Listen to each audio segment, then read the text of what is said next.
Morning mga kagigil. Let's make breakfast. Ayan. Skinless longganisa. Ayan. Luto na po yung longganisa natin, ano? Kasi napakuluan na natin yan.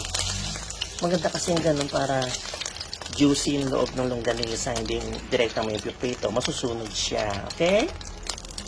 Tapos magsasangag tayo, ano? Ayan. Nilagyan ko ng garlic bits. Ayan.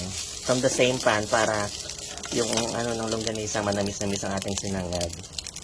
Tapos ayan, mag-fry tayo ng egg. Para ang ating breakfast ay, alam niyo na, long silog.